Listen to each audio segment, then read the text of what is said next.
Buongiorno e ben ritrovati, prima edizione di Antenna 3, primo appuntamento con l'informazione, con tutti gli aggiornamenti che arrivano dalle nostre redazioni, naturalmente in primo piano la cronaca e poi torneremo a parlare dell'ondata di maltempo che ha coinvolto la nostra regione. Faremo un po' il punto dalle province del Veneto maggiormente colpite dalle piogge e dalla grandine, e poi ci sarà spazio per alcuni approfondimenti. Parleremo di centri estivi ma anche delle nuove frontiere in campo medico. Tutto questo fino alle 13:30, ma come detto iniziamo con la cronaca per darvi conto purtroppo dell'ennesimo incidente mortale sulle strade del Veneto. È accaduto lungo la statale regionale Eridania, siamo nel comune di Stienta in provincia di Rovigo. Una persona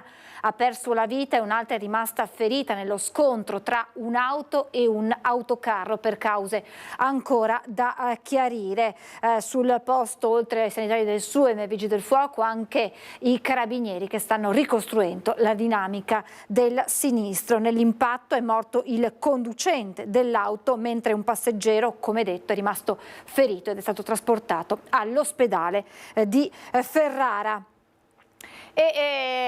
Abbiamo detto il maltempo, ve l'abbiamo raccontato anche con le nostre edizioni straordinarie, ha messo in ginocchio diverse province del Veneto, duramente colpita dalla pioggia ma anche da una violenta grandinata, la marca trevigiana. E allora andiamo a Conegliano con il nostro Alessio Conforti per fare il punto della situazione, anche perché ora è il momento di fare la conta dei danni. Buongiorno Alessio e buongiorno al tuo ospite. Buongiorno Francesca, buongiorno ai telespettatori. Siamo a Conegliano, dunque all'esterno del centro operativo comunale della protezione civile, con Gabriele Padoan, che è il coordinatore proprio della protezione civile stessa, che assieme ai vigili del fuoco, assieme alle forze dell'ordine, ieri sera, in particolar modo dal pomeriggio fino alla serata inoltrata, è stato impegnato con ovviamente i soccorsi sul fronte della grandinata e poi delle precipitazioni che, come abbiamo raccontato, hanno caratterizzato la città di Conegliano in più zone. Ben trovato a Gabriele Padoan, grazie per essere in nostra compagnia. Sono trascorse delle ore, avete lavorato intensamente, facciamo un po' il punto della situazione. Buongiorno. Buongiorno a voi e grazie per quello che avete fatto anche voi per far vedere alla cittadinanza quello che è successo. Niente, abbiamo avuto questa perturbazione che è arrivata all'improvviso e ha creato questa grandinata che ha creato dei problemi all'asse idrica della stradale, e la pioggia è venuta subito dopo, è andata a creare problemi in tante abitazioni che hanno avuto parecchia acqua nei scantinati. Alle 16:30, quando abbiamo avuto la prima chiamata dei vigili del fuoco, con il sindaco di Conegliano abbiamo fatto il giro della città, abbiamo visto i punti più critici, abbiamo allertato subito le squadre e nel giro di mezz'oretta abbiamo avuto una quarantina di squadre di volontari, un po' di tutta la provincia, che sono venuti a darci una mano. Abbiamo lavorato in sinergia con i vigili del fuoco e grazie alla provincia di Treviso, che ci ha mandato 2 idrovore, siamo riusciti per mezzanotte di ieri sera a risolvere tutti i problemi che ci sono stati su Conegliano. Ecco, noi eravamo in via Friuli ieri nelle ore un po' più concitate, con un allagamento che ha interessato il condominio Monticano, con purtroppo l'acqua che è arrivata a 1,80 m. Sono state insomma ore di intenso lavoro, siamo passati poco fa, fortunatamente ora il tutto è rientrato, ma è chiaro che sono iniziate poi tutte le valutazioni relative alla conta dei danni. Anche lì so che siete stati impegnati fino a serata inoltrata. Allora, su quel condominio là abbiamo lavorato con 3 squadre e 2 dei vigili del fuoco, quindi avevamo quasi 12 operatori per riuscire a fare il lavoro in tempo minore, per dare possibilità anche agli abitanti del condominio di vedere cosa potevano avere di problemi il suo scantinato. Noi lì alle 9 di ieri sera avevamo finito, quindi Fate conto che dalle 5 alle 9 siamo riusciti a svuotare tutto quel condominio là con le idrovore dei Vigili del Fuoco e l'idrovore del Comune di Conegliano. Ecco, questa mattina invece sono terminati gli interventi o ne prevedete insomma ancora in corso per aiutare magari chi è ancora un po' in difficoltà? No, allora per noi ieri sera a mezzanotte sono state chiuse le attività. Adesso se c'è qualche cittadino che ha dei problemi deve chiamare l'ufficio tecnico del Comune di Conegliano e poi i tecnici del Comune valuteranno se mandare la squadra di reperibilità che abbiamo come Comune di Conegliano oppure far intervenire i Vigili del Fuoco, però è una cosa che farà l'ufficio tecnico del Comune. Ecco, voi siete sempre in prima linea a fronte di tutte queste insomma calamità naturali anche eccezionali. Ieri il sindaco, ma anche chi abbiamo sentito, lo sentiremo anche tra poco dai contributi, ci ha dichiarato come fosse praticamente incredibile in così poco tempo A la grandinata con le strade che sembravano insomma caratterizzate da un'intensa nevicata e B delle precipitazioni così intense. Che idea si è fatto anche Gabriele Padova? Ma guardi, io sinceramente è successo a casa mia, ero qua per fortuna, ma è da giovedì scorso che tra Castelfranco, Asolo e un po' tutta la provincia siamo fuori a dare una mano alla provincia di Treviso.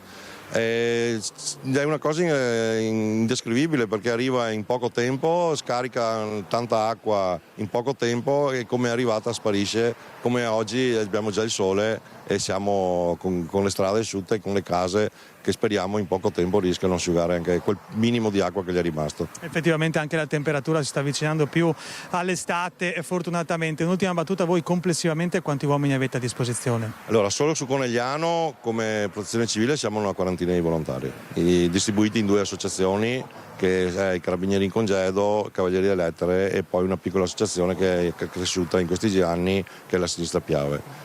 Quindi una quarantina in tutto, però ieri sera eravamo quasi 160 volontari solo su Conegliano. Solo su Conegliano, la città più colpita. Siamo stati, come detto poco fa, nella zona di Via Friuli, nel condominio Monticano, dove ieri l'acqua, come detto, era 1,80 m, Francesca, e ora fortunatamente tutto è stato prosciugato, ma chiaramente all'interno c'erano delle auto e ovviamente anche lì si presuppongono dei danni purtroppo importanti. Allora io ringrazio Gabriele Padovan per essere stato in nostra compagnia e sentiamo dunque alcune voci raccolte ieri sera da Via Friuli a Conegliano tra le zone più colpite della cittadina della Marca e poi la linea può rientrare in studio. Francesca. Ha piovuto tanto, decisamente. Qua c'era praticamente una spiaggia, si era fatta una battigia di grandine che veniva qui, tutta davanti all'ingresso. Qui a Conegliano mai visto, al massimo in TV, ma qui in zona assolutamente no. Strade trasformate in fiumi. I fiumi d'acqua, grandine, e entrava nei garage anche dalla parte di là, proprio sembravano secchie di acqua, secchi, sì. Ha mai visto una cosa, ricorda una cosa? No, qui no. L'ultima volta che ricordo una cosa del genere è quando c'è stata la tromba d'aria a Conegliano il 5 agosto. Poi io non ho più visto una cosa del genere. Diceva che aveva visto insomma delle nuvole nere e dopo tutto d'un tratto... Nuvole nere, infatti abbiamo detto guarda a Santa Lucia come piove e poi è arrivato il disastro qui. Sì, è brutto, ma è una cosa brutta, sì. Da Conegliano a Bessica di Loria, dove il Brentone è tracimato 2 volte in una settimana, provati naturalmente i cittadini che ora chiedono rimborsi veloci sia alle assicurazioni che alle istituzioni.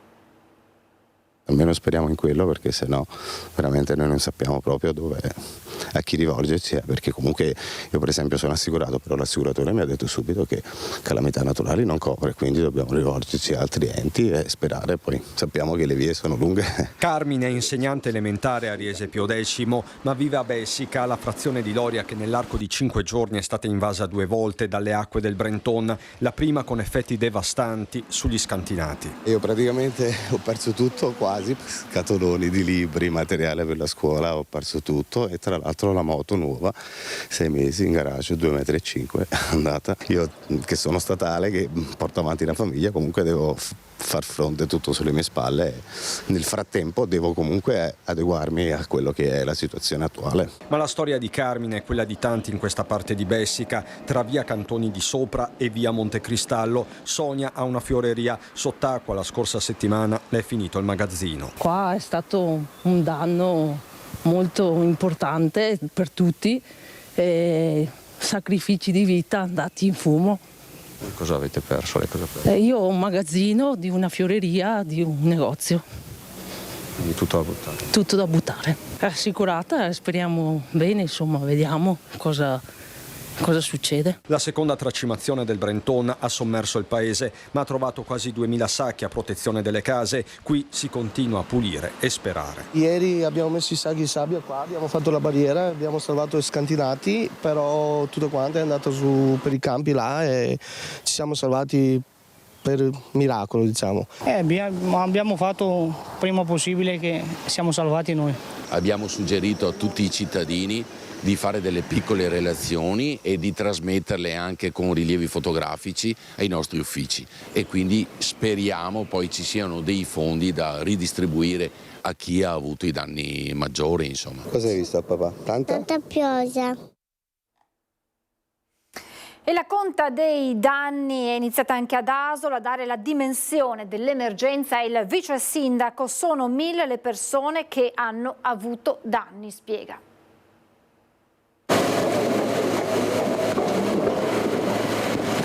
Stiamo trasportando via tutti gli ultimi rifiuti che ci sono in giro e stiamo facendo un po' la conta dei danni per il territorio, che saranno cospicui e grossi. Adesso è ancora difficile da immaginare, ma saranno 1000 persone che hanno avuto danni grossi o lievi da accontentare per i ristori.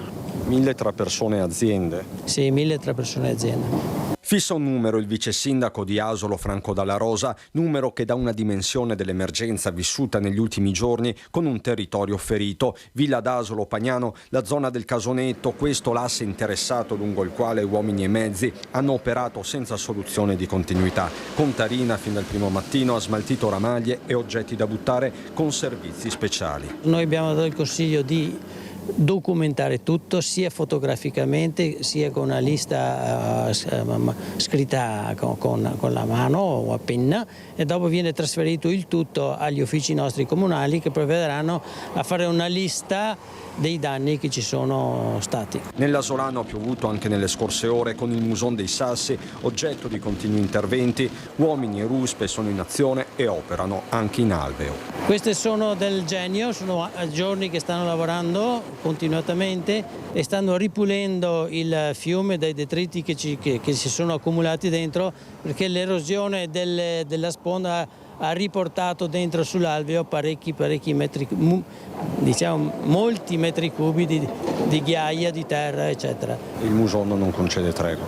Il Muson non concede tregua proprio perché c'è tanta pioggia ancora in arrivo e ne ha fatta tantissima. Quindi l'allerta magari non rimane rossa, ma resta l'allerta? La resta, sì, sicuramente resta. Stiamo vigili che non si sa mai come va. E dopo il violento temporale che si è abbattuto ieri intorno a mezzogiorno a Padova, è stato riaperto il ponte di Creola sul Bacchiglione a Saccolongo. Il livello del fiume ora si è abbassato dopo il passaggio della piena e dunque il ponte è stato riaperto. Lasciamo per un attimo, ma torneremo a parlare del maltempo perché c'è stata una rissa, una violenta rissa in pieno centro storico a Venezia, coinvolti da quello che si è appreso almeno una ventina di persone e chiaramente c'è stata tanta paura tra i residenti, qualcuno avrebbe avvertito anche degli spari, ma ci spiega tutto, cerchiamo di ricostruire quanto accaduto con Filippo Fois. Buongiorno Filippo.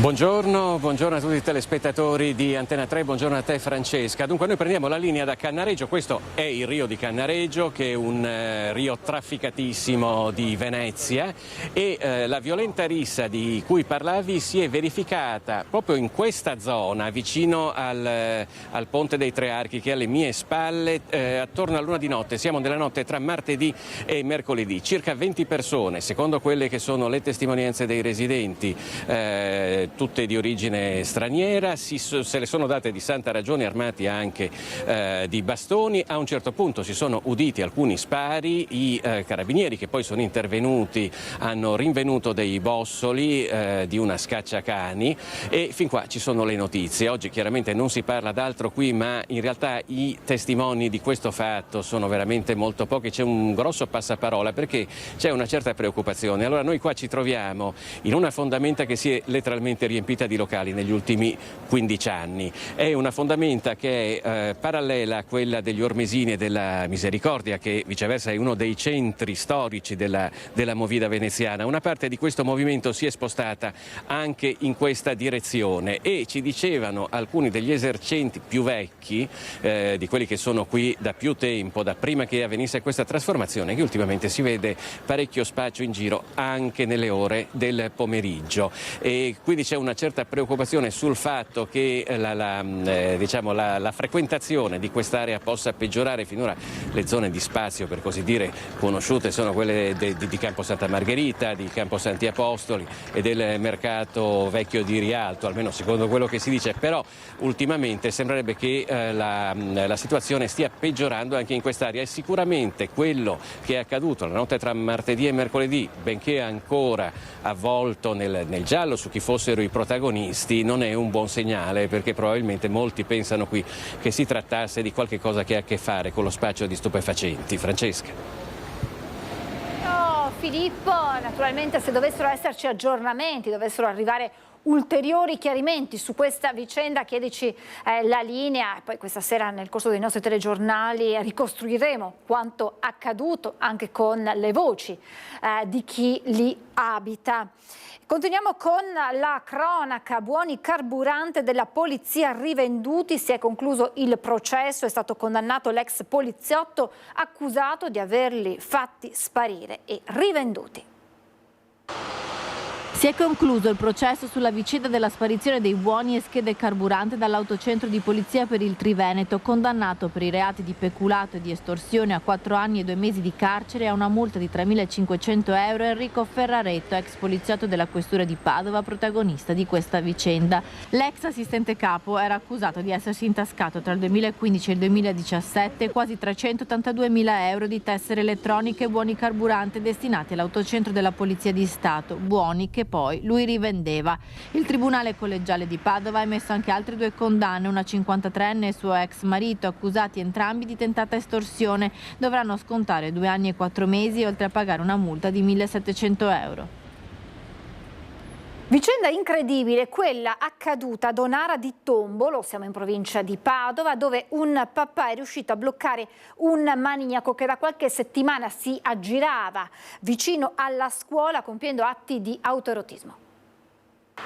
Da qualche settimana la sua presenza sospetta era stata notata da alcuni genitori, un uomo distinto, ben vestito, che si aggirava vicino ad un asilo e poi si toccava le parti intime. I fatti sono avvenuti nella frazione di Onara di Tombolo. A porre fine a questa situazione ci ha pensato un papà che, dopo essere stato chiamato dalla moglie, agitata e spaventata per aver visto il maniaco vicino all'entrata dell'asilo, è corso, lo ha cercato e bloccato.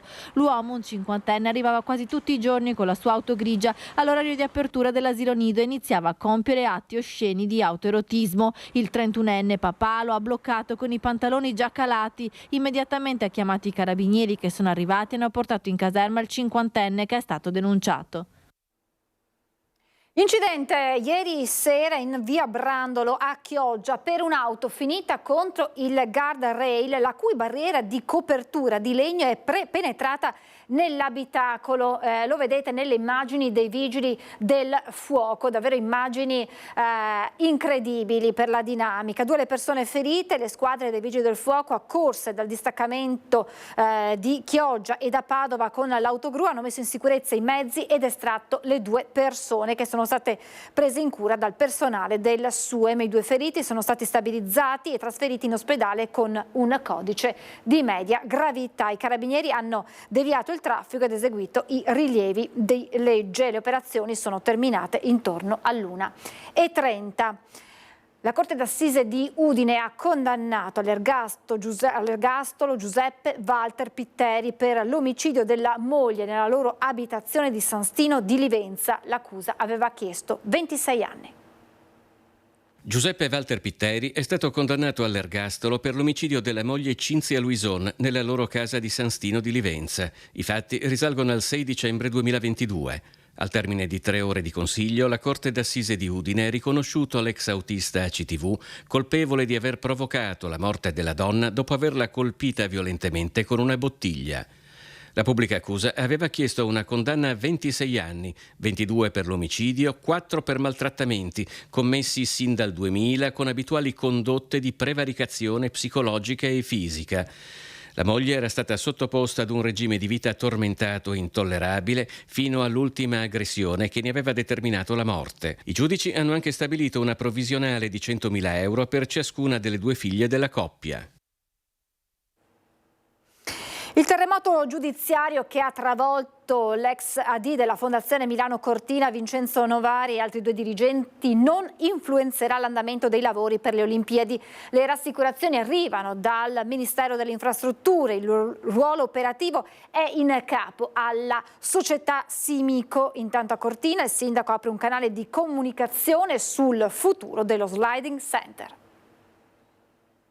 Cari concittadini, ho voluto fare questo video per incominciare a darvi un po' di informazioni per quanto riguarda il famoso sliding center, dove se ne è sentita di ognuno ha dato la sua opinione, però è anche fondamentale che incominciamo a parlarne con dati concreti. Inizia così il video postato sulle pagine social del Comune di Cortina, un'iniziativa resa nota ieri per aprire un canale di comunicazione dedicato a rispondere alle questioni più rilevanti riguardo i lavori olimpici e i piedi delle Tofane. Non passa inosservata però la coincidenza temporale con il terremoto giudiziario che ha travolto gli ex vertici della Fondazione Milano Cortina, in testa a Vincenzo Novari, amministratore delegato dell'ente controllato dal CONI fino a marzo 2022.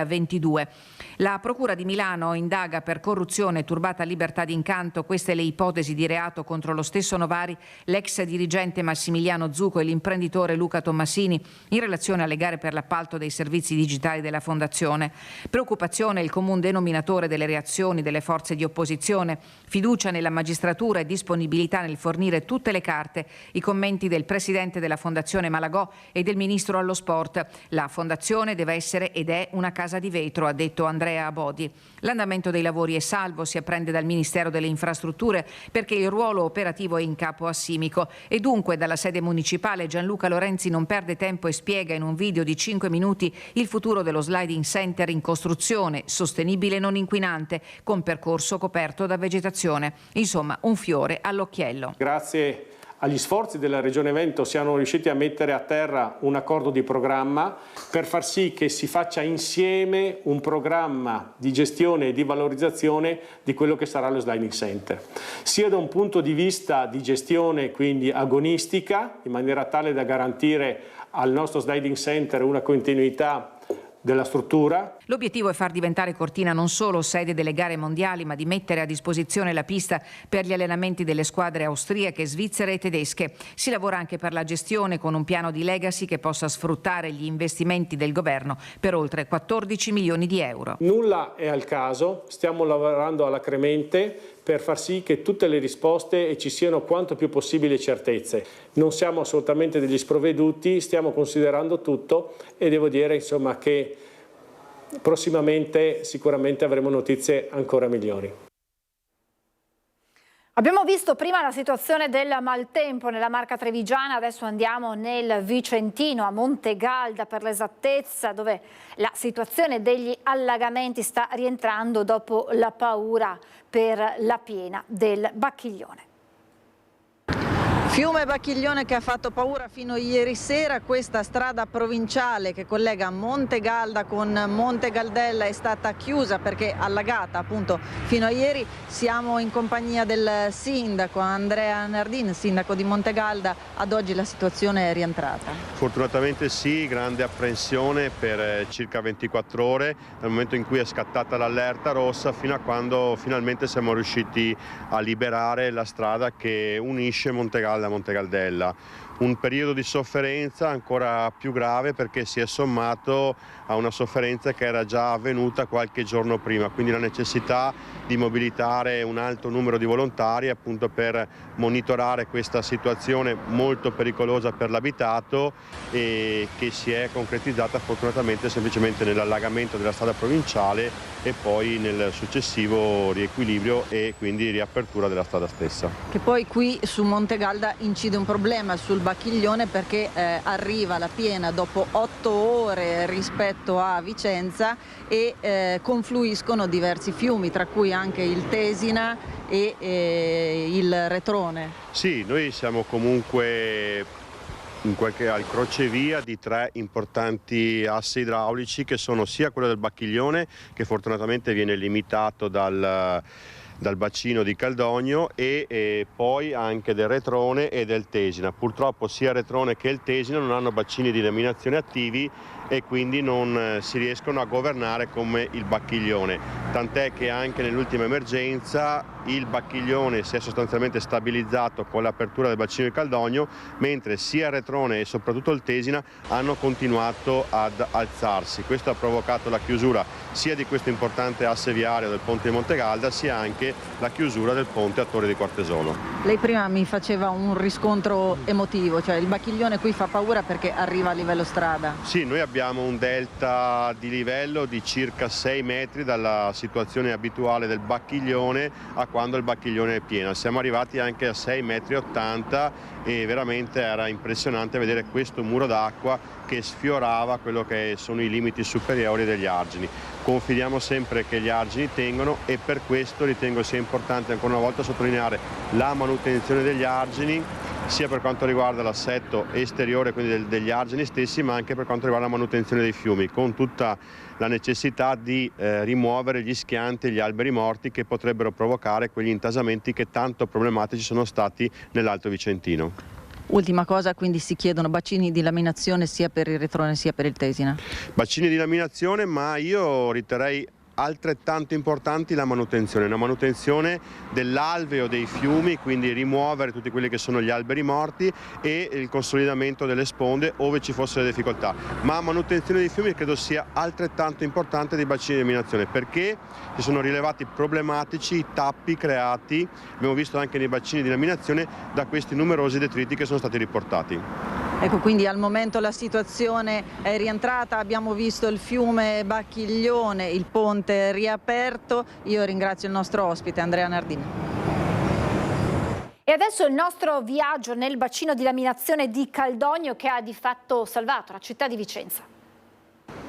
Un bacino di laminazione, quello di Caldogno, che per 2 volte nell'ultima settimana è stato aperto, permettendo così, insieme a quello di Via Diaz, di salvaguardare la città e l'asse che corre lungo il Bacchiglione, evitando esondazioni in un territorio già saturo e messo a dura prova dalla precedente ondata di maltempo. Invaso che ieri, viste le forti precipitazioni, è stato aperto in mattinata quando a Ponte degli Angeli il Bacchiglione non era ancora arrivato ai 5 metri. Il bacino è stato aperto 2 volte nell'ultima settimana e ha contribuito in maniera importante a evitare problemi più grossi alla città di Vicenza e al resto del Padovano, insomma, dove poi transita il Bacchiglione. Bacino che ad oggi, emergenza alle spalle, risulta quasi del tutto svuotato. Abbiamo 4 paratoie d'ingresso sopra dove ci siamo noi.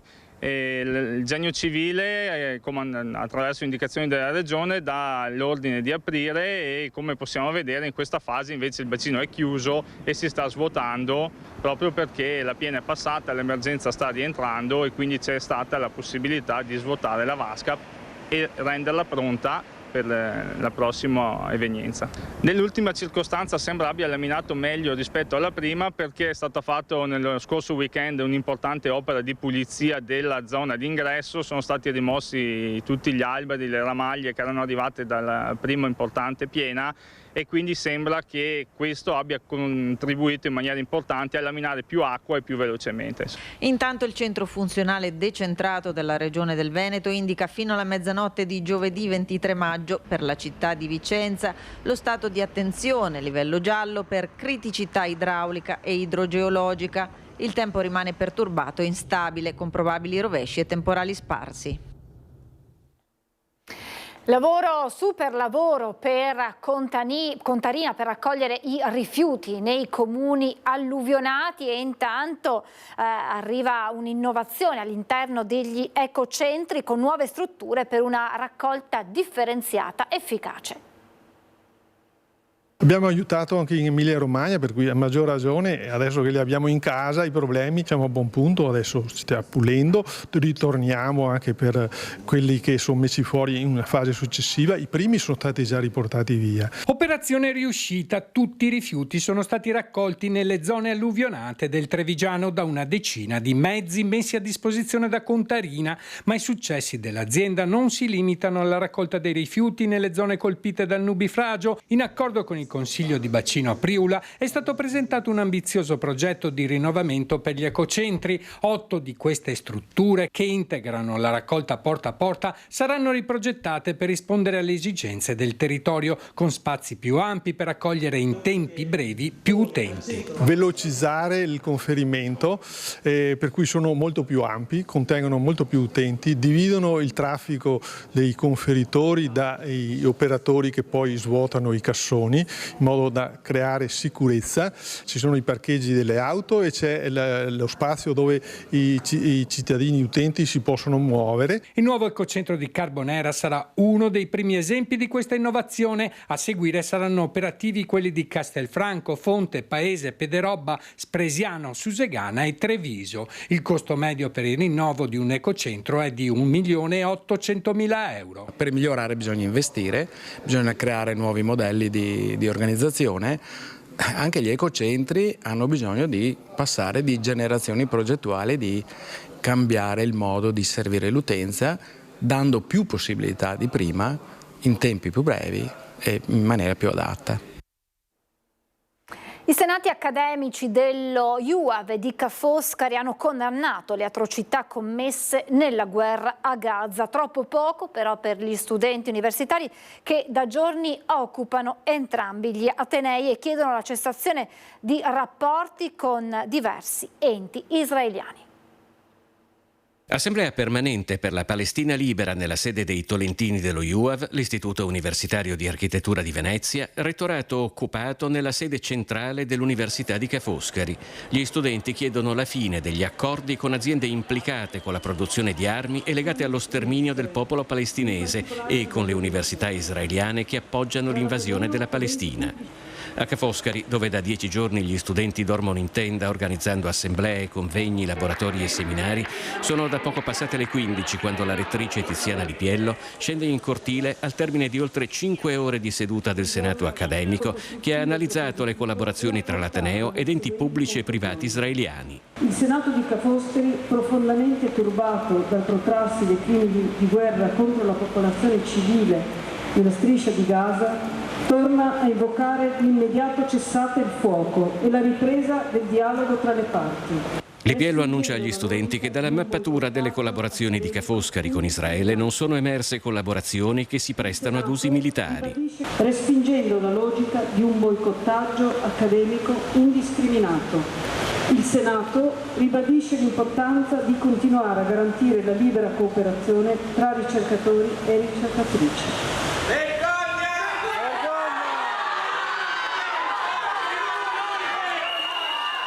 Allo UAV il Senato accademico ha scelto unanimemente di adottare la linea chiara del capo dello Stato Mattarella, basata sui principi di libertà e dialogo, talvolta anche in dissenso dal potere, sempre in collegamento al di sopra dei confini degli Stati, sempre in collegamento con gli atenei di ogni parte del mondo. Gli studenti si aspettavano qualcosa di più.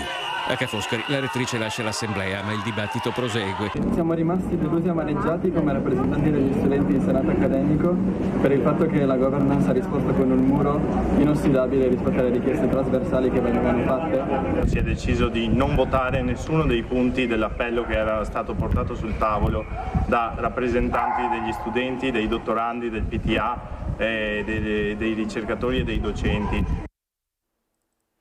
L'incidente questa mattina lungo l'A4 tra Montecchio Maggiore e Vicenza Ovest, un camion carico di bovini si è rovesciato, 2 le persone rimaste ferite, gli animali sono fuggiti in giro per l'autostrada, naturalmente traffico in tilt.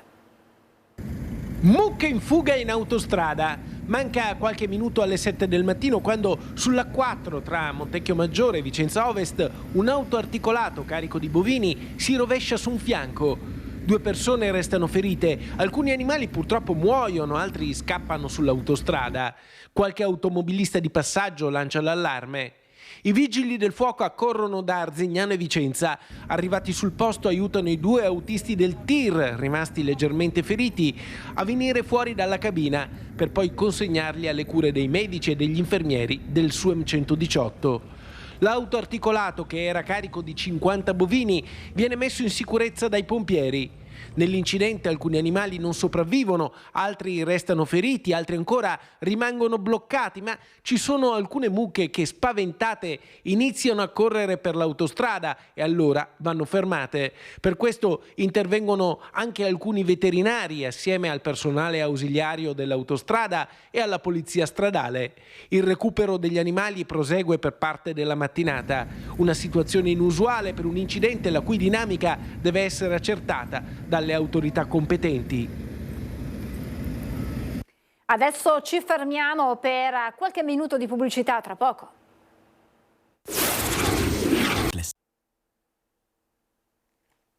Siamo tornati in diretta, andiamo subito a Padova, in Prato della Valle, che si tinge di rosa per l'arrivo della tappa del Giro d'Italia. Mancano poche ore, ma c'è già grande fermento. Buongiorno Valentina Visentini insieme a Federico Cibotto.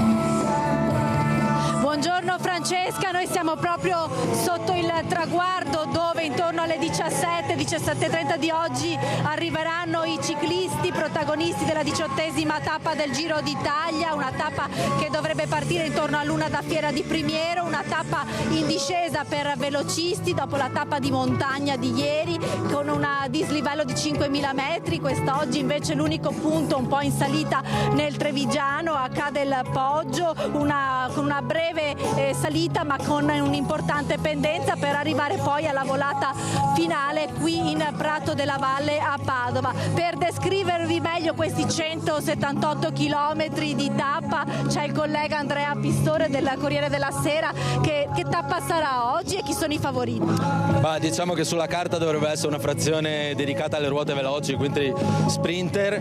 Ci sono 2 favoriti, uno è Jonathan Milan che è un pordenonese, ha già vinto 3 tappe qui al Giro, il secondo forse è un po' un sogno, ma è un padovano, si chiama Alberto Dainese di Abano Terme, ha la particolarità di aver sempre vinto, ne ha già vinto 2 lui di tappe al Giro d'Italia, una alla Vuelta, ha sempre vinto l'ultima settimana perché è un corridore particolarmente adatto a superare le grandi montagne. Ricordiamo, ci sono appena state 3 tappe di seguito con un giorno di riposo di alta montagna, oggi la frazione è tutta pianeggiante a parte il piccolo strappo all'inizio di Lamon.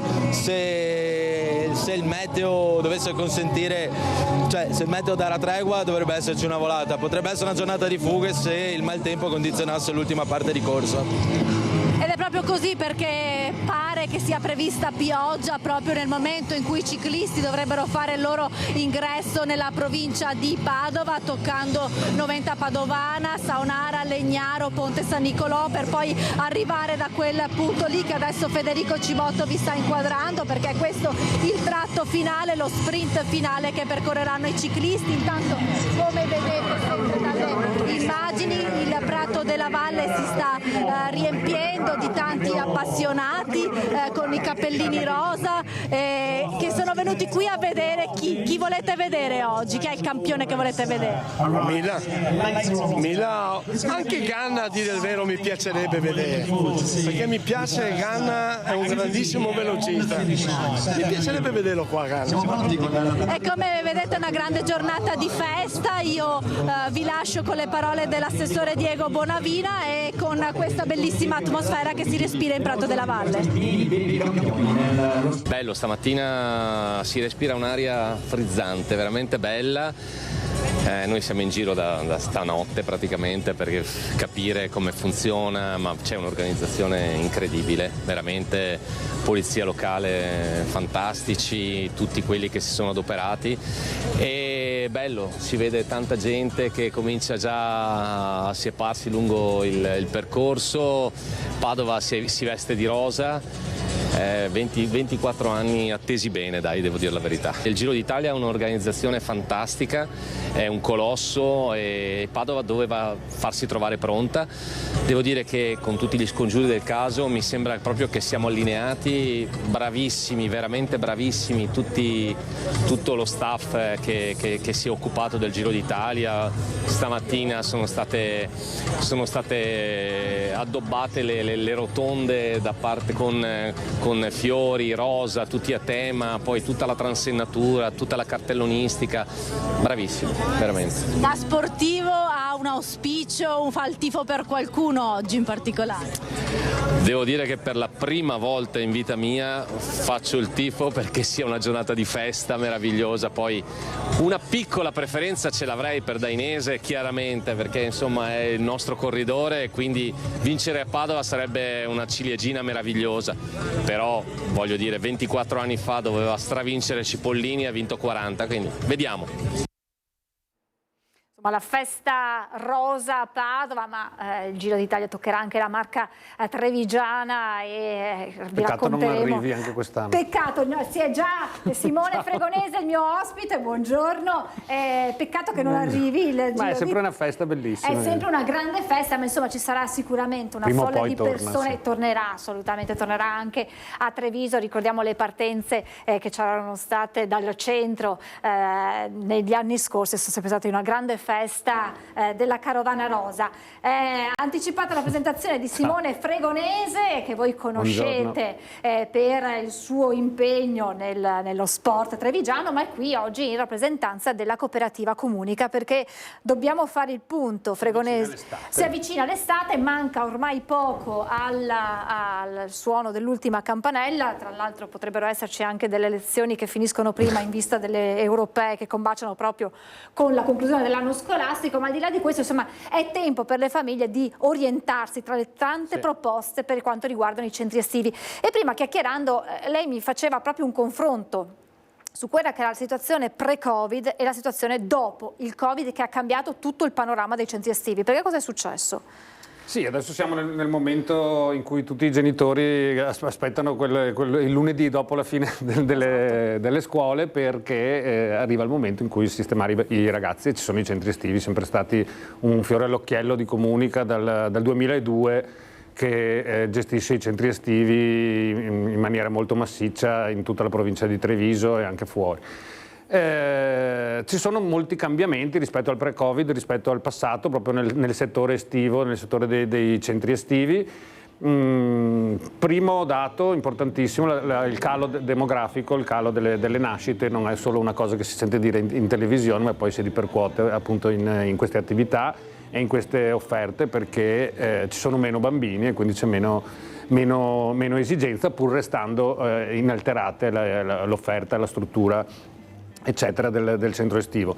In più ci sono stati molti cambiamenti anche dal punto di vista dei budget dei comuni, perché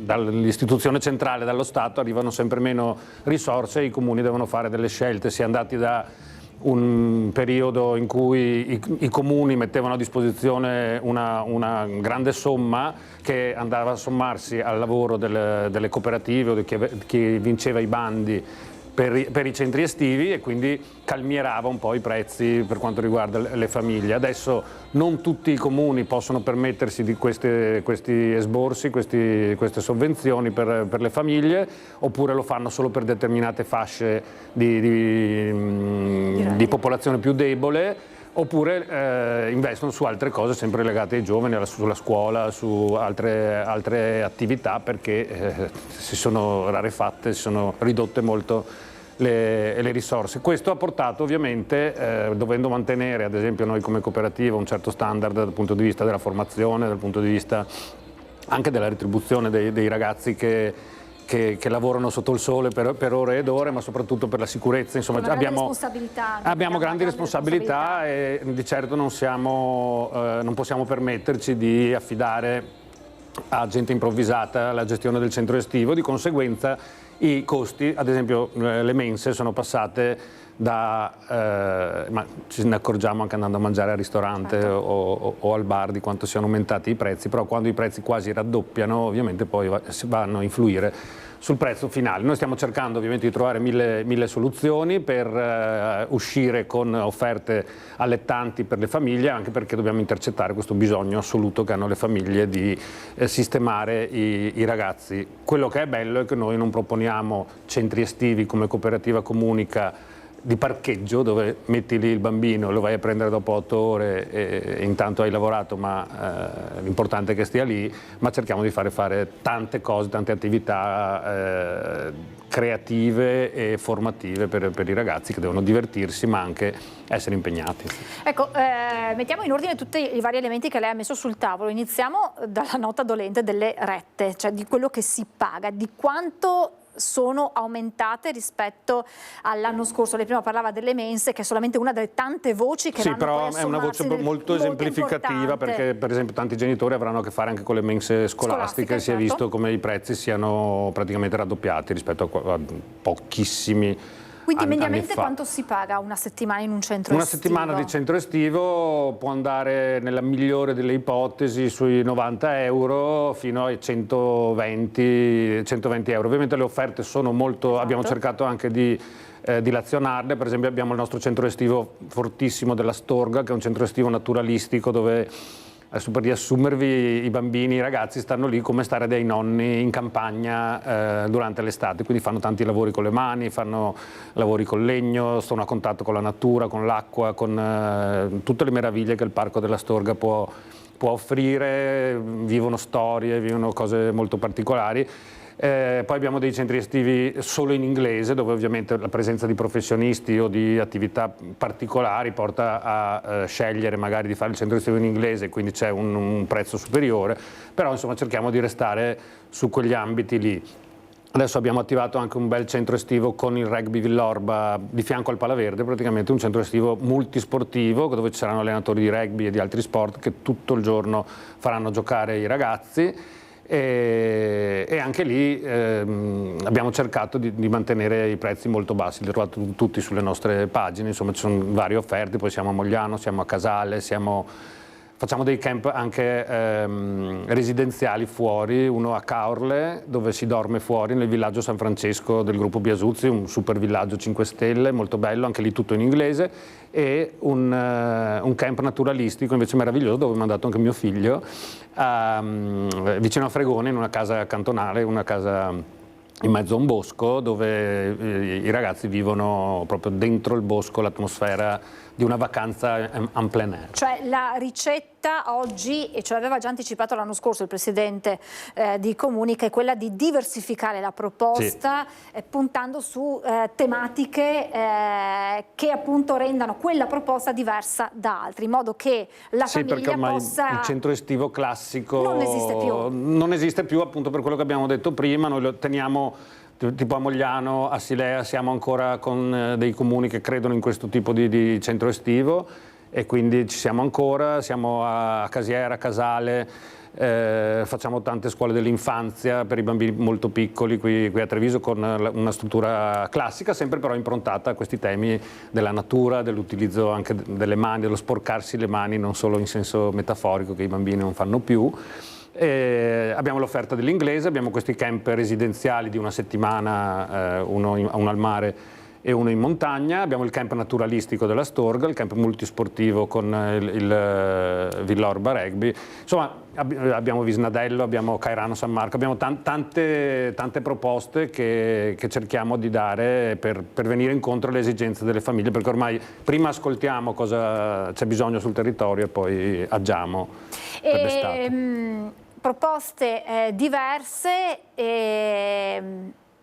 come pesa e come peserà, per meglio dire, la denatalità nei prossimi anni? Perché le proposte sono tante, ma rischiamo poi che... Sì, è un problema anche che ci stiamo, perché appunto c'è stato questo frazionamento per esempio dei centri estivi, adesso non dico che chiunque fa i centri estivi, però giustamente dove ci sono gli spazi adatti attorno alle piscine, attorno ai circoli sportivi, le polisportive, le parrocchie che continuano anche con i GREST, tra l'altro noi forniamo a molte parrocchie di Treviso il personale formato per i GREST perché non c'è più, non si può più essere così liberi e così senza regole, quindi anche nei GREST seguono determinate regole, noi ci siamo per quello. Bisogna assolutamente adeguarsi alle richieste. La denatalità la vediamo anche nelle nostre attività, noi d'estate facciamo i centri estivi, d'inverno facciamo il tempo integrato che è il dopo scuola, mensa e dopo scuola, e anche lì vediamo che i numeri stanno scendendo, ma scendono perché scendono gli iscritti delle scuole, quindi bisognerà razionalizzare sempre di più e andare, sempre di più verso appunto delle offerte diversificate, quasi di nicchia, perché ci sono meno bambini. Questo però ha anche una ricaduta poi su quella che è l'organizzazione del lavoro e quindi anche sul personale che viene impiegato. Anche sul personale, anche il personale è sempre più difficile da trovare, perché come non si trovano gli stagionali, noi per ora, per quest'estate siamo messi abbastanza bene, ma chi vuole vada sul nostro sito cooperativacomunica.org, se siete giovani, ma vediamo che l'età si sta anche alzando perché abbiamo anche gente di 40-50 anni che viene a chiederci di lavorare con i bambini d'estate, c'è ancora spazio per trovare una bella occupazione estiva, perché è bello lavorare con i bambini, però come c'è un calo di bambini c'è anche un calo di ma si vede anche i ristoranti che cercano o gli alberghi che cercano gli stagionali, perché i ragazzi sono sempre meno anche loro. Sempre meno, ma anche meno invogliati a fare questo tipo che una volta era comunque un'occasione per socializzare. Era il lavoretto che magari ti mettevi via quel gruzzoletto per andare a fare poi le vacanze in agosto. Esatto, ma non si presentano proprio, oppure si presentano poi quando capiscono i ritmi di lavoro dicono... No, ciao. Quelli che si presentano restano, sì. Però è indicativo che aumenti l'età, perché appunto io mi ricordo spesso nei centri estivi c'erano ragazzi quasi coetanei, ma insomma, maggiorenni, però comunque molto giovani. Io sono in Comunica dal 2012 e i primi anni erano tutti ragazzi under 30, negli ultimi 5-6 anni l'età si è molto alzata. Questo ci aiuta anche perché avere dei coordinatori un po' più maturi dà anche molto più sicurezza alle famiglie, così, però è uno specchio dei tempi che stanno cambiando.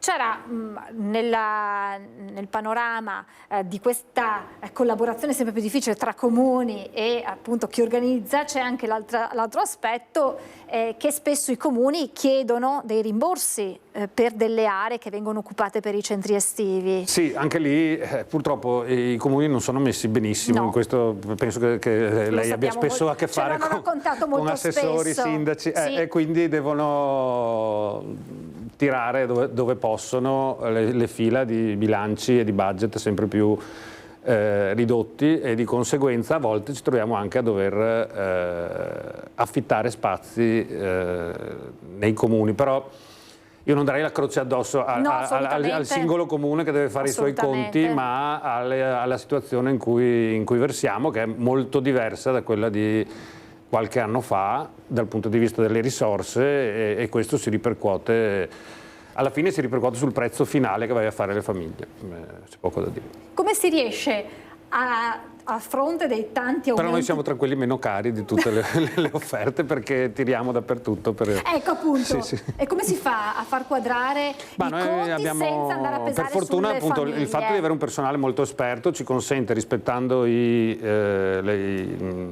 la relazione di animatore per bambino, però ci consente di ottimizzare al massimo i nostri tempi. Abbiamo anche una struttura centrale forte che quindi, centralizzando tutta la parte di iscrizioni eccetera, permette rispetto a chi magari ha un solo centro estivo di fare economia e di poter tenere i prezzi abbordabili.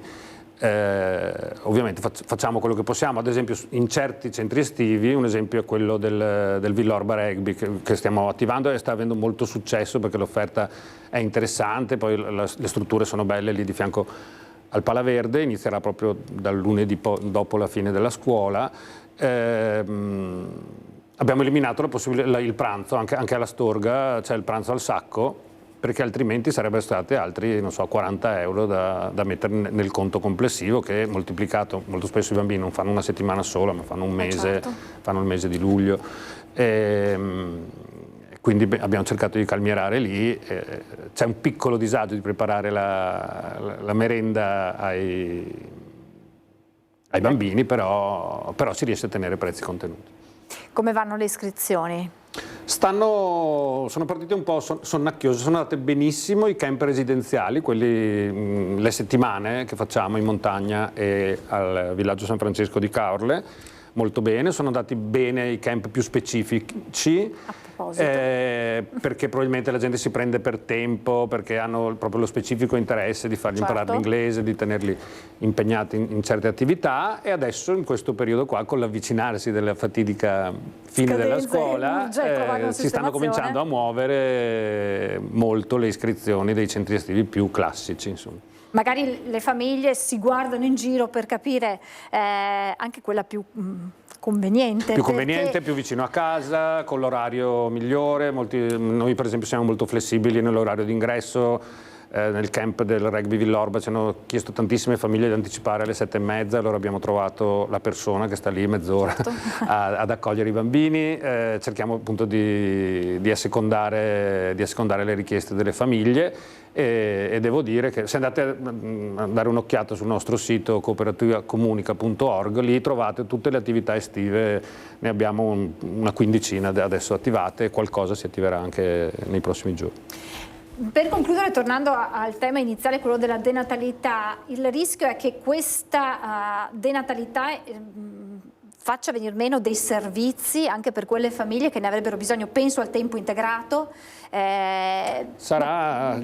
Ci potrebbero essere dei problemi, perché se non si raggiunge, cerchi magari di accorparli in una con ovviamente la qualità anche del lavoro, anche se metti insieme età diverse.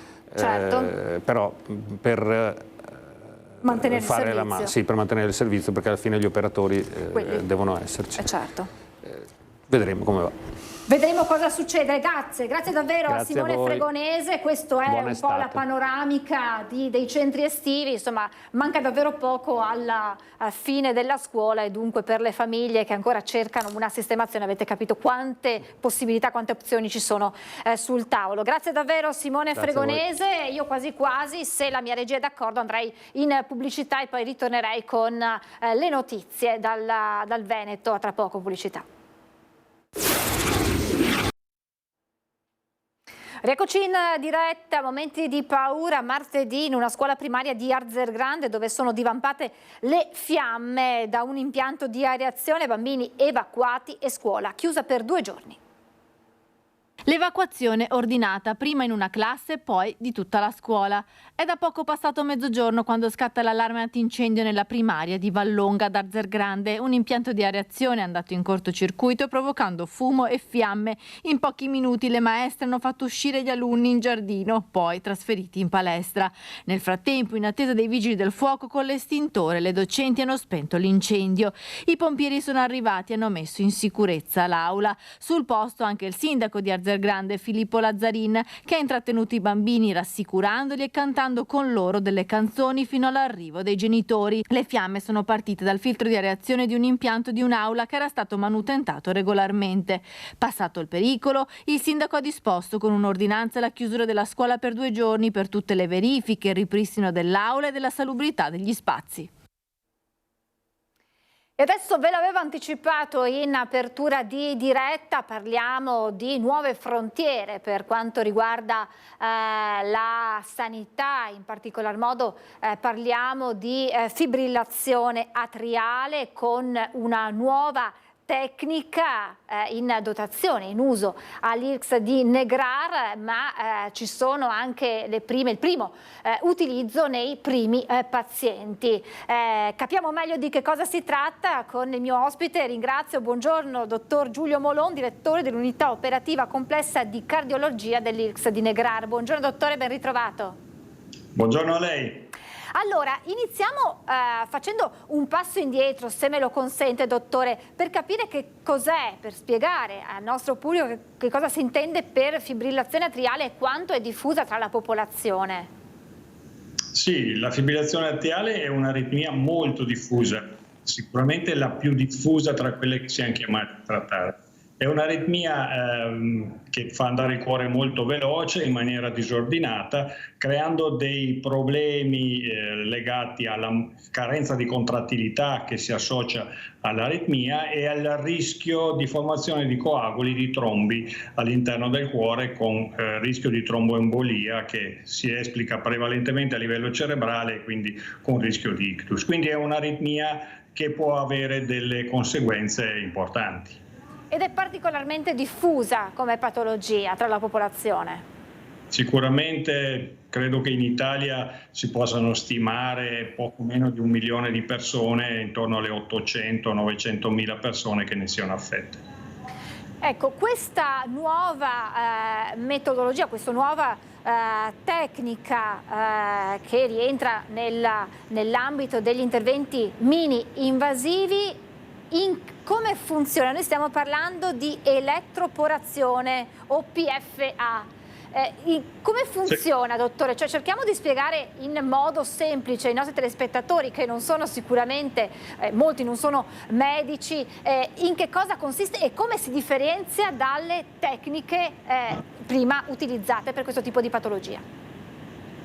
Certo, allora, tanto la terapia della fibrillazione atriale più efficace è questa terapia invasiva che si chiama ablazione. L'ablazione, ovviamente dalla tecnica che si usa, è una metodica per entrando dentro il cuore, prevalentemente appunto nell'atrio sinistro, allo sbocco delle vene polmonari, a lavorare per isolare elettricamente il cuore e impedire che la... Finora si usava delle tecnologie, possiamo dire termiche, perché sia la criostazione, che sfrutta il freddo molto intenso, il pallone che usiamo in questi casi arriva a meno 40, meno 50 gradi, oppure la radiofrequenza, che è anche la tecnica più vecchia, diciamo cronologicamente, che usava appunto che usa radiofrequenza e che scatena il caldo, e difatti molti pazienti la chiamano l'ablazione fatta con il caldo. Sono le due tecniche che abbiamo usate finora. Adesso c'è questa nuova tecnica, PFA o elettroporazione, più facilmente da pronunciare, che sfrutta dei campi elettrici importanti, campi pulsanti, che senza appunto creare alcun sbalzo termico però provocano quella stessa lesione che noi cerchiamo anche con le altre tecniche, appunto. Ecco, che aspetti positivi ha questa tecnica elettroporazione rispetto alle precedenti che lei ci ha illustrato, anche nella ripresa poi del paziente, ma anche nell'intervento in se stesso? Sì, allora diciamo che i punti forti di questa nuova tecnologia sono che è abbastanza veloce, nel senso che la procedura è abbastanza rapida. Possiamo contare su una procedura della durata media di circa un'oretta. Rispetto alle altre tecniche che ho illustrato, sicuramente promette di avere una maggiore sicurezza per il paziente, perché questo campo elettrico che noi applichiamo è diverso, la soglia della lesione che noi cerchiamo è diversa a seconda del tessuto su cui si applica. Quindi, per essere molto semplici nella descrizione, questa energia che noi usiamo non provoca danni a nessun'altra struttura attigua al cuore, lì vicina, come può essere in genere l'esofago, innervazione tipo il nervo frenico, che insomma sono sempre i target che noi cerchiamo di non toccare. Ecco, con questa tecnologia noi abbiamo un'ottima prospettiva di non creare alcun tipo di danno su queste strutture extracardiache. Ci sono delle controindicazioni? O ci sono, in assoluto? O per meglio dire, ci sono dei pazienti per i quali è preferibile una tecnica rispetto all'altra? Ecco, forse è meglio formulata così la domanda. Sì, diciamo che quando noi andiamo a cercare solo isolamento delle vene, tutte le procedure sono efficaci, per esempio con la crioablazione del pallone riusciamo a fare solo isolamento delle vene. La radiofrequenza invece, che è la tecnologia, se vogliamo, come ho detto prima, più vecchia nel tempo, quindi che usiamo da più tempo, può essere impiegata per qualsiasi zona, noi vogliamo ablare nell'atrio sinistro, quindi non solo le vene. Questa ultima che stiamo cominciando a usare, stiamo cominciando a conoscere, probabilmente in questo momento è indicata per le vene, ma può essere usata teoricamente anche su altre zone del cuore, dell'atrio in particolare, e in prospettiva io credo che potremmo fare delle ablazioni un po' più estese, appunto utilizzando l'elettrodo. Ecco, nella nota che ho qui sotto gli occhi vedo che c'è anche un progresso per quanto riguarda il catetere che viene utilizzato, che è di dimensioni più ridotte. Anche questo chiaramente poi ha una conseguenza meno invasiva, mettiamola così, nel momento dell'intervento. Sì, questo è vero, ed è vero soprattutto nei confronti della crioablazione, che utilizza un materiale di una spessore, di un diametro più grosso, i cateteri sono più grossi. Questo diciamo che è un catetere un po' più fine e che quindi ci dà, come dice lei correttamente, una minore invasività. Diciamo che siamo più o meno a livelli di quello che usiamo con la radiofrequenza.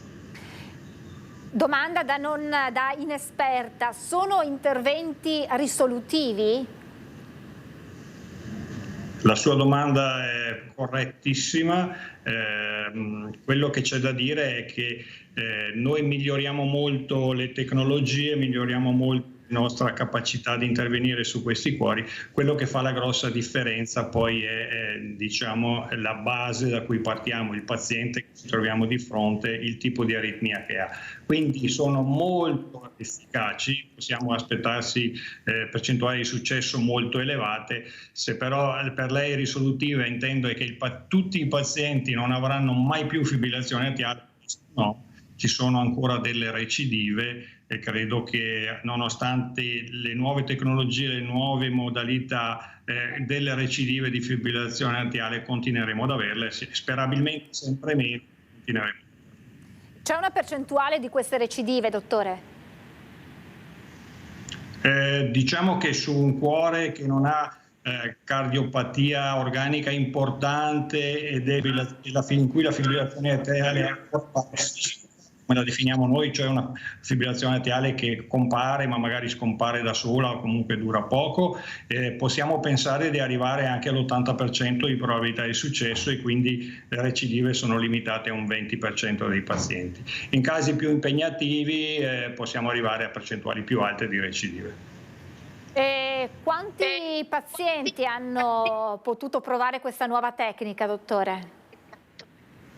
Attualmente nel mio ospedale siamo arrivati a 12 pazienti, contiamo ovviamente di progredire con questo numero, altri ospedali in altre sedi ci stanno già usando, quindi credo che il numero crescerà rapidamente. Presto sapremo essere un po' più precisi anche su quelli che sono i risultati e le capacità di questa nuova tecnologia, che come lei sa hanno sempre bisogno di numeri importanti prima di poter esprimere quello che è l'efficacia, il rischio, insomma quello che ci aspettiamo dalla tecnologia. È una fase di sperimentazione, è corretto chiamarla così, o siamo già alla fase successiva? No, non è una fase di sperimentazione, questo no. È sicuramente una fase di precoce utilizzo dopo che queste tecnologie sono state presentate sul mercato. Dire mercato in questo senso è brutto, però insomma che sono disponibili all'utilizzo pratico. Ecco, non sono quindi sperimentazioni, le sperimentazioni hanno preceduto questa fase. Dopodiché è stato dato il benestare dalle autorità competenti per l'utilizzo, adesso si possono usare normalmente, non stiamo parlando di sperimentazione, questo no. È già la fase successiva e quindi insomma a disposizione dei reparti di cardiologia che hanno la possibilità di avere questa tecnologia. Dottore, io la ringrazio davvero tantissimo per averci spiegato anche in modo molto semplice ma ben preciso quella che è questa nuova tecnologia, questa nuova frontiera, io l'ho chiamata così per quanto riguarda il trattamento della fibrillazione atriale. Grazie davvero al dottor Giulio Molona, direttore dell'unità operativa complessa della cardiologia dell'IRCCS di Negrar. Grazie e buon lavoro, è sempre a disposizione per nuovi aggiornamenti. Grazie dottore.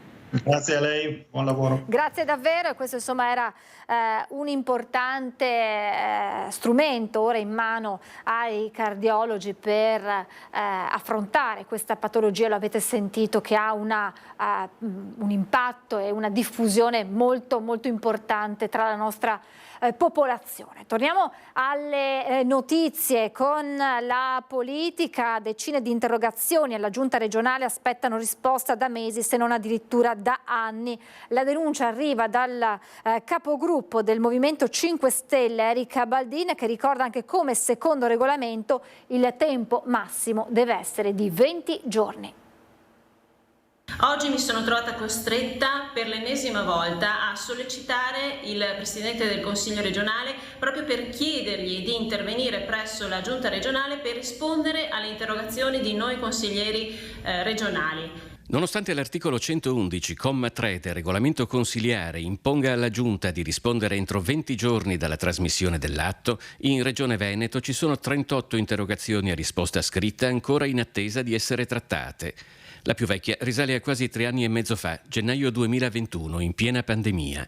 L'aveva depositata la capogruppo del Movimento 5 Stelle Erika Baldin, chiedendo di valutare l'apertura degli ospedali dismessi per accogliere i pazienti non contagiati dal Covid. Le interrogazioni sono l'unico strumento che hanno a disposizione i consiglieri proprio per monitorare e controllare l'operato della Giunta regionale. Ma sono le richieste dei cittadini, perché noi consiglieri siamo semplicemente la longa mano dei cittadini che stanno al di fuori di questo palazzo. Quindi è necessario che venga data una risposta tempestiva. Ci sono addirittura interrogazioni che risalgono al periodo Covid 2020 a inizio legislatura. Questa cosa è assolutamente inaccettabile, non la possiamo più tollerare. Gli argomenti delle interrogazioni sono i più disparati, dalla sanità alle barriere architettoniche, dai bivalvi al FAS, dagli incidenti nei luoghi di lavoro alla qualità dell'aria. Per Erika Baldin è singolare, oltre ad essere un po' inquietante, che tanti argomenti siano stati posposti, cassati, silenziati sotto la sabbia del tempo, privando i cittadini veneti di certezze e conoscenze rispetto a temi cruciali. Non è la prima volta che solleviamo questo problema e oggi in aula insieme alle colleghe dell'opposizione lo abbiamo fatto presente un'altra volta. La pubblica amministrazione dovrebbe essere la casa di vetro dei cittadini. In questo modo non viene rispettato il principio fondamentale derivante dalla nostra Costituzione e dalle nostre leggi. Torniamo al calcio, il calcio giocato ma non solo, con la brutta sconfitta martedì sera al Menti di Vicenza per il Padova, battuto 2-0 dalla squadra berica nella prima partita di play-off. Ora c'è attesa per il ritorno all'Euganeo sabato sera. Proprio a questo proposito il questore di Padova Marco Odorisio ha annunciato che non ci saranno limitazioni o riduzioni della capienza per i tifosi padovani. Si sta valutando un ampliamento dei posti e non una riduzione, a confermarlo il questore di Padova Marco Odorisio, che ha fatto chiarezza sulle disposizioni previste per l'afflusso dei tifosi biancoscudati per la partita di play-off contro il Vicenza prevista sabato sera allo Stadio Euganeo. Le limitazioni riguarderanno esclusivamente il settore ospiti della curva nord, prevedendo per l'approvazione del piano di afflusso il collocamento di ulteriori tornelli. Per quanto riguarda questi play-off, le indicazioni sono state quelle di introdurre produrre di mettere degli altri tornelli e preselettori nella curva nord, sono già in corso le operazioni, venerdì prossimo faremo questa ulteriore verifica, questo ulteriore sopralluogo, ma non ci sono ulteriori limitazioni, per cui posso anticiparvi che oggi si riunirà anche la Commissione Provinciale Pubblici Spettacoli per esaminare appunto un aumento sulle 2 tribune est e ovest a favore dei tifosi padovani. La capienza massima per gli ospiti non supererà i 1.500 spettatori. Nell'ultima riunione con la dirigenza biancoscudata e il Comune di Padova, per l'iscrizione del Calcio Padova al prossimo campionato è stata fissata una capienza massima per ogni settore fino al 31 dicembre 2024, data entro cui dovranno essere realizzati ulteriori interventi strutturali. Queste limitazioni invece nel numero appunto minimo varranno per il prossimo campionato per i primi 3 mesi fino al 31 dicembre 2024, data in cui entro la quale dovranno essere apportate delle ulteriori modifiche strutturali anche agli altri settori, quindi alle 2 tribune dello stadio Eucaneo. In questi giorni la Questura è impegnata anche nel piano sicurezza per l'arrivo della tappa di Giro d'Italia in Prato della Valle. In campo oltre 500 uomini tra agenti delle forze dell'ordine e volontari di protezione civile. Faremo un posto di comando avanzato domani, ovvero sia si tratta di un grande evento, quindi una cabina di regia, una sala operativa dedicata qui praticamente alle spalle di Palazzo Zacco al primo piano, dove ci saranno appunto, verranno seguite tutte le fasi e i servizi. E a proposito della capienza dello stadio Euganeo, ieri pomeriggio si è riunito in prefettura il Comitato Provinciale di Vigilanza Locali di Pubblico Spettacolo, che ha esaminato la questione della capienza in occasione dei prossimi incontri per i play-off di Serie C nei quali è impegnato il Calcio Padova. È stata confermata per tutte le partite dei play-off che il Padova giocherà in casa la capienza totale di 9.725 posti. Di questi 1.500 saranno riservati ai tifosi ospiti e i rimanenti 8.225 saranno a disposizione dei tifosi biancoscudati, suddivisi tra le tribune est, ovest e la curva. L'edilizia pubblica tiene, ma quella privata dopo il super bonus ha avuto un calo di oltre il 7% di quello che accadrà in futuro. Se ne è discusso a Padova. Ho visto una stima, siamo attorno ai 3.000 mi sembra in Veneto, cantieri bloccati. Sono 3.000 i cantieri del super bonus bloccati in Veneto su un totale di circa 12.000. Questo è il dato che racconta di come sta l'edilizia privata, che dopo la sbornia legata al superbonus 110% vede il comparto avere una perdita del 7% rispetto al 2022. Ha lasciato sostanzialmente a presente una terra dopo un bombardamento, una situazione di imprese che non sanno come andare a pagare i dipendenti, come pagare i fornitori, un rapporto con le banche che si è congelato e quindi tanta paura, tanto timore di non riuscire a rivedere quello che sarà lo splendore che abbiamo rivisto negli ultimi 4 anni. Per ora, grazie al PNRR, tiene l'edilizia pubblica, resta l'incognita per quello che succederà dopo il 2026, quando finiranno questi fondi europei. 2 gli scenari, il primo è quello di tornare all'austerity che ha caratterizzato gli anni passati, il secondo invece è legato ad un ragionamento globale dell'Unione Europea che deve portare avanti. Anche l'Europa dovrà, secondo me, prendere atto del fatto che dietro dei numeri che possono avere anche degli effetti negativi c'è bisogno di concordare con lo Stato, in questo caso con l'Italia, ma con tutti gli Stati, un percorso che consenta alle economie dell'Unione di mantenere il passo con la produttività e con la crescita che le sfide globali richiedono a tutto il territorio dell'Unione. L'appello che i costruttori fanno al governo è di chiarezza e certezza nelle norme. Ormai non è più credibile l'interlocutore che ci sta dando delle regole che dopo vengono cambiate in corso d'opera e che soprattutto fa delle modifiche normative retroattive. Chi può investire su questo genere di comparto, visto che questa è la serietà dell'interlocutore? Al via dal 14 giugno a Treviso il nuovo servizio di trasporto pubblico notturno a chiamata. Sarà attivo nei weekend e collegherà centro e quartieri. È un servizio serale, un servizio che va dalle 20:30 fino alle 24 e anche oltre. È un servizio dedicato con 262 fermate, un servizio on demand, quindi un servizio moderno, attuale.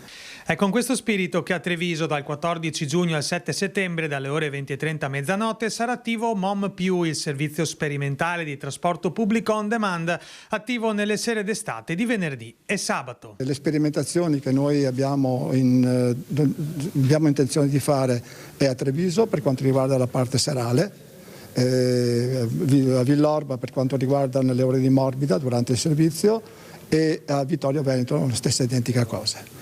Uno si prenota, c'è un'app dedicata oppure c'è anche un numero di telefono, la possibilità di chiamare 7 giorni prima oppure 30 minuti prima, il sistema in base alle prenotazioni fa una linea particolare nell'ambito dell'area interessata. L'utente potrà prenotare il proprio viaggio da 7 giorni fino a 30 minuti prima della partenza. L'avevamo annunciato da tempo e partiamo qui con il capoluogo con questi servizi sperimentali a chiamata serali. Metto in evidenza il fatto che qui partiamo con una sperimentazione serale, era atteso anche dal PUMS del Comune di Treviso e quindi dal 14 giugno noi partiamo con la possibilità a tutti coloro che vorranno utilizzare di questo servizio di prenotarsi o attraverso l'app o col numero di telefono, un servizio che è garantito fino alle ore 24 dei weekend che vanno da giugno a settembre. Al servizio saranno dedicate 262 fermate e 3 mezzi elettrici dotati a bordo di una console per guidare l'autista a gestire le prenotazioni e i percorsi. L'area vasta per quanto riguarda il capoluogo coinvolgerà 15 km². Un servizio serale, notturno, che quindi consente a una moltitudine di utenti, tra cui mi viene in mente i lavoratori che a fine orario di lavoro non avevano il mezzo pubblico e con questo sistema potranno utilizzare il trasporto pubblico per rientrare in casa, così come ai turisti che potranno muoversi anche in orario serale fra i vari quartieri, o i residenti che potranno godersi la città anche dopo cena non utilizzando il proprio veicolo ma utilizzando un autobus. L'accesso al servizio infine prevede l'utilizzo dei titoli di viaggio urbani senza costi aggiuntivi. Tutti coloro che sono in possesso di un abbonamento urbano per l'area di Treviso avranno incluso anche l'utilizzo del servizio a chiamata. Adesso andiamo a Bassano del Grappa con il bilancio di Confcommercio ma anche gli obiettivi per il futuro.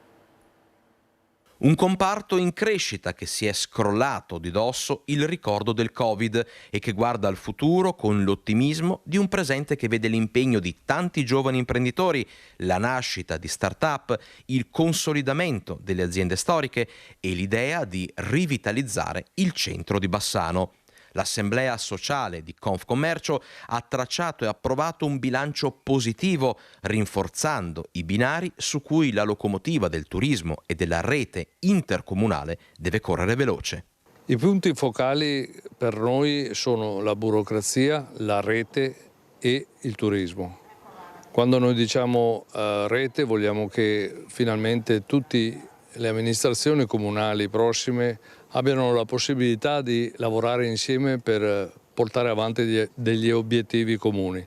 Per quanto riguarda il turismo, per noi è un punto fondamentale che ormai da anni lo spingiamo, vogliamo che il turismo sia il punto fondamentale di questa economia del territorio.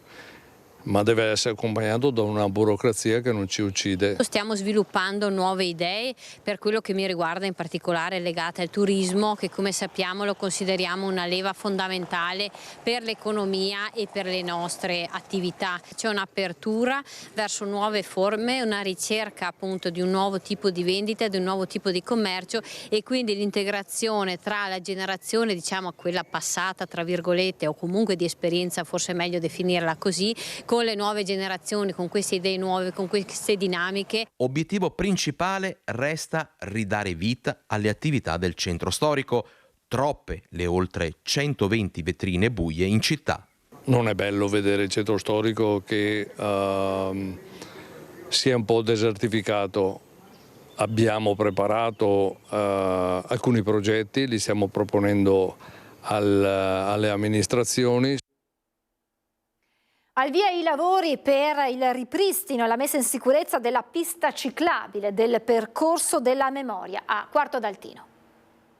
Finalmente partono i lavori di sistemazione del percorso della memoria. Il comune di Quarto d'Altino ha intrapreso i lavori di rinnovo della pista ciclabile del percorso della memoria, un itinerario cicloturistico di grande valore paesaggistico e storico. Il progetto, del valore di oltre 367.000 euro, prevede la riapertura del percorso in 3 mesi, garantendo sicurezza e accessibilità ai residenti e ai cicloturisti. Sono circa 5 chilometri di pista ciclabile che partono dall'idrovora Augusta, ovvero alla fine della via Claudio Augusta, e passando in parte sopra l'argine e in parte a pied-argine dei fiumi Santa Maria e lo Zero. Il tratto finale del percorso, precedentemente chiuso per problemi strutturali, sarà completamente rinnovato con un nuovo tracciato che terminerà su via Sant'Eliodoro, vicino alla chiesa parrocchiale di Altino. Le modifiche miglioreranno la sicurezza, oltre ad offrire un panorama suggestivo. Sarà costruita una nuova passerella ciclopedonale in acciaio Corten su canale Siloncello, accompagnata da un sistema di illuminazione pubblica lungo il viale Alberato.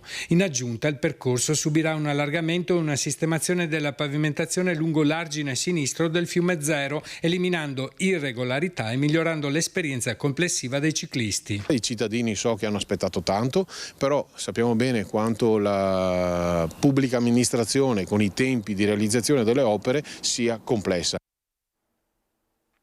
Siamo in chiusura, vi lascio ora le previsioni del tempo, poi ci sarà la pubblicità e poi a seguire il documentario sui grandi architetti del Friuli Venezia Giulia e poi alle 14:30 il film Il Federale. Grazie per essere stati con noi, buon proseguimento di giornata.